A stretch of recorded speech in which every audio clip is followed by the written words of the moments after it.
So much rain.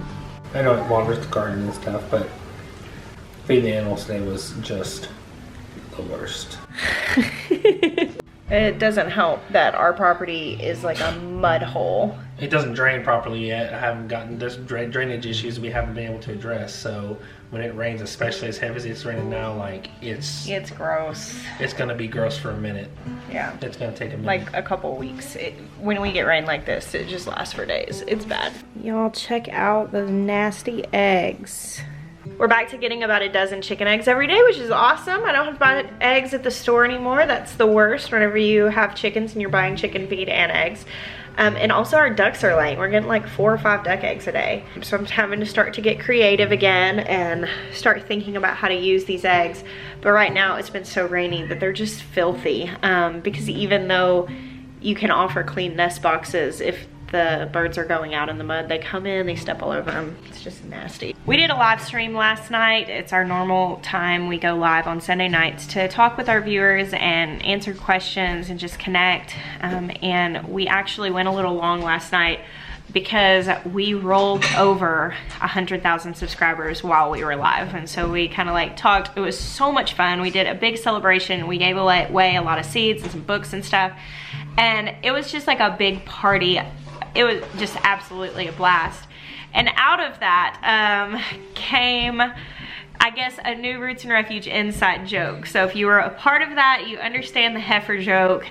And today, this morning, I woke up and one of our viewers, Cindy, thank you so much for this, I adore it. She sent us in this graphic, which we put on a new t-shirt that's available on our Teespring. And to celebrate 100,000 subscribers, we've activated a coupon code on Teespring. It's 100K, 100K, and that will get you 10% off this week until Friday on any of our merchandise, that new design and any of the older designs as well if you don't have those yet. So I will put a link down below for that if you guys want to check that out. I just want to say a huge thank you for all of you who have chosen to go on this journey with us. It is just an absolute incredible honor for us to get to share our family and our life with you. I just can't tell you how much this community has enriched our lives. And so thank you for 100,000 subs. Really rainy days just kind of put everything on a halt around here. Of course, we still have to feed the animals and take care of them, go check on everything, make sure they're all doing okay. But the animals don't really like being out in the rain and the mud either, so they're all pretty much holed away. Our plan for this week was to break ground on the window greenhouse and work on that. Instead, we have to wait till tomorrow to do anything of the sort, and hopefully it's not such a muddy mess that we can't get anything done. In my basement, my seed collection is just piled out everywhere, and I'm actually kind of nailing down what seeds I want to start. Aren't Legos fun to play with on a rainy day, guys? Yeah, kind of. What are you building, Ezzy? A big robot. A big robot? Ezra and Benjamin are master builders, aren't you? So, Oh, goodness. I'm a master builder. You're kind of a master builder? I'm kind of a bull fire horn. A bull fire horn? Yeah. When my kids come and tell me that something bad has happened, I'm always like, oh God, what is it? And I had to come in yesterday and tell Maya that something bad had happened. Now, remember my seeds, my dwarf tomato project seeds? I think it's gonna be okay. I really hope that it's gonna be okay. Hey Ben, you wanna come sit next to me? Say hi to everybody. Hi. I started all of these seeds and then I went out of town. And while I was out of town, something happened and we think... Ben, you're silly. Basically something happened and the heater in the greenhouse got turned off as well as the lights. Like that whole thing got turned off. And it got really, really cold. Everything that was in the greenhouse, like the tomatoes that I had overwintered and some basil and stuff that I had overwintered, which it's fine, that stuff didn't really matter, it all died. So I know that the greenhouse got below 32 degrees because all of that stuff was just laid over, browning, no bueno. My seeds were in there too. And I hope that they hadn't started germinating yet and therefore they're okay. But I brought them in, I put them on a heat mat. That was yesterday. Something bad has happened. Maybe, maybe not. Hopefully they'll still grow. Because of that though, I'm a little nervous to start seeds out in the greenhouse on February 15th like I normally do. I think I'm gonna start them all in here in the warm basement with grow lights and heat mats. And then once they're just established, it should be, you know, like beginning of March where we're really getting out of the threat of really cold temperatures. Hey Ezzy, what's up? Here Ezzy, come sit next to me. And then, Captain America. Hey Captain America. And then after they're all established, you know, it'll be into mid-March when it's not so cold anymore. And we will put, we'll put them out in the greenhouse then. Maybe our new window greenhouse will be done by then too, huh? And hiccups. You have the hiccups. Easy way to do this. Because I'm deciding to start lots of seeds instead of a few seeds, I've now asked Maya if he can put shelf lights on every shelf and make this entire shelf a space to start seeds. Maya just loves whenever I throw expansions of projects on him, especially when there's a rush to get it done right away. Right, Maya? Yeah. It's my favorite. I've been narrowing down what I'm going to start. And by narrowing down, I do mean keeping it kind of broad. So here are my pepper varieties that I'm going to be starting. And I'm not going to just read out all of these because I feel like that would probably be kind of silly. But I guess not as silly as starting this many peppers. And oh, we have grow lights. Jeremiah just turned it on. Did y'all see that purple glow come from over there? That's one of those full spectrum grow lights. I'm starting a lot more varieties than I actually plan on planting in my garden. Basically what I do is start everything that I would really like to try, and then when it comes down to placing everything in the garden, I just sort of shop my greenhouses before I sell anything to anybody else. And so I set aside what I want to plant. The other thing I'm having to consider is the fact that I'm not 100% how our garden space is gonna work out, because we have all the raised beds and that's all great, but we're building the glass greenhouse, and around that we're gonna do kind of the cottage garden thing, and I've never designed anything like that before. So I don't know how many plants I'm gonna put in there. That's gonna be a lot of perennials and herbs, starting a lot of that stuff and then just kind of figuring it out as I go. Kind of flying by the seat of my pants, if you will.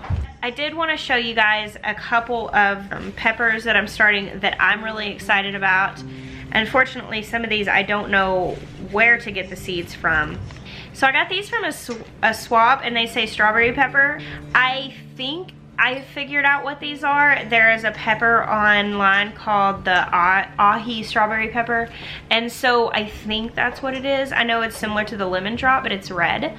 And I'm mostly just growing these because I'm really curious to see what they are. This is called a ricotta pepper, and one of my friends that I've met online lives in Chile, and she sent this to me. She actually visited the US. While she was here, she actually sent me these. She brought them in her luggage and sent them to me so that I could grow the things she grows in her garden. I think that is really cool, and I'm excited about that. These are called Hascaria, and they are a hot red pepper, and it's one that I think is a little more on the rare side. I don't know just a whole lot about this, but I read really good reviews about it. Now, I don't eat super hot peppers, so I don't grow anything hotter than like a habanero. I'll use habaneros in stuff. I will not bite one because, you know, like, I value my taste buds and my esophagus. I don't know how you people do it that just like love super hot peppers, but I just can't do it. I still grow them though because I love to cook with them. I love pepper jellies. I love seasonings and stuff, and I do like food that has a little bit of spice to it, but as far as just eating straight hot peppers, I am not a fan. I've got some chocolate poblanos that I got off a swap that I'm really excited to try. Now, for as much as I do not like hot peppers, I love sweet peppers. I can just eat these raw. I eat so many peppers throughout the summer. I'm really excited about this red cheese. It looks a lot like a tomato in these pictures, but it says it's got sugary, thick, blood red flesh. That sounds really good. And I'm excited to grow the shishito peppers for the first time. These are supposed to be really amazing, like blistered in a pan and served with a dipping sauce. This is one that I'm looking forward to. I keep being like, okay, that's it, and then I'll pick up another one that I'm like, oh yeah, and that one, I'm excited about that. I think I've told you guys about this, but this Reza Macedonian pepper, look at that. Its name means engraved. Isn't that really pretty? I will pickle a lot of these. I'm growing a lot of peppers this year to make up for the fact that last year my peppers did very poorly because I didn't start them with enough steady heat. It just got too cold in my greenhouse over the course of the spring when they were getting started. They were all just puny and they just never really did very well. And because we didn't have very many peppers, we completely used through everything that I had stored up from the year before. All of the pickled peppers, all of the candied ones, a lot of the powders, the dehydrated ones, everything that I had canned and preserved is gone now. So I'm planning on doing a lot with peppers this year to kind of replenish all of that stuff. I use my dehydrator a lot when it comes to preserving peppers. I'll just dehydrate them to make powders, which is really awesome, or to just put the dehydrated peppers up. They last a good long while like that, and you can use them in stir fries, and you can use dehydrated peppers later on to do like fermented hot sauces. I've done that and it's really good. One thing I've done in the past that I'm not going to do this year is I would just do a lot of peppers and then mix them all together. And this year I'm going to be more intentional, like if I harvest habaneros, to dehydrate all the habaneros together and store all the habaneros together so that I can have more control over anything I decide to make with those. It was really cool having big jars of all the mixed chilies that were dehydrated, and it smelled so good, but you had no control whatsoever over the heat of anything you were trying to make. And I made some pepper sauces that were just way too hot for me. Do y'all hear the bass guitar going upstairs? Asher's practicing. And I'm also gonna be growing some different Thai peppers. This goat horn is an Asian pepper, because like I've told you guys, I'm getting into Asian cooking, specifically Thai cooking is really what I'm most interested in right now as a starting point. Sweet Maya is MacGyvering the lights. We're trying to set up my grow shelf.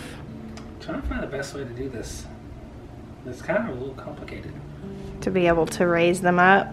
Well, I mean, it's just, you gotta suspend them from 4 different points, it seems like. I don't know, I'm just all in my head right now. I'm sure I'll get it figured out, but I haven't got my head wrapped around it yet. Now, our plan is to try a few different kinds of lights here and see what works best. What do you think of that? Is it gonna be these lights in your room? You know, if we hang these lights over your bed, you'll grow. You'll be as big as your brothers. You wanna try it? Yeah. They're called grow lights. Do you think they grow little boys, or do you think they grow seeds? They grow little boys. That would be nice, huh? You could just bypass all those brothers, huh?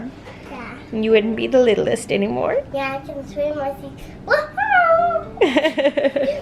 These produce quite a lot of heat. Mm-hmm. I hope these little seeds aren't dead. Once you're done with this, I need to water this. Okay. Now that I have peppers and tomatoes picked out, my next boxes to go through are herbs. I'm gonna figure out what herbs need to be started early, and flowers that need to be started early. I have a handful of eggplants. I'm not growing a ton of varieties of those. Then as soon as I've picked out the varieties to start of all of those things, I've got to go through all my root vegetables, figure out everything that needs to be direct sown in the garden, because we'll actually start direct sowing all of the cool weather stuff here in just a few weeks. Look at that wet garden and foggy afternoon. If I'm being entirely honest, I'm having a hard time wrapping my head around the fact that we're almost into spring preparation. It's only the middle of February, but still, like, it really does feel like this winter flew by. I know some of you up in the frigid north still have like a long way to go before you can start thinking about seed starting and stuff. I do feel for you in all truth, I really do.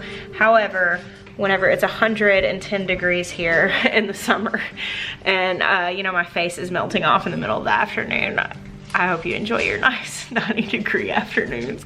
Well, this is where we're gonna part ways for now. Thank you guys for hanging out with me today. I know there's not a whole lot going on a rainy afternoon at a farm. Mostly it's just hanging out with all these guys, which is pretty fun. So thank you guys. I bless you. Until next time.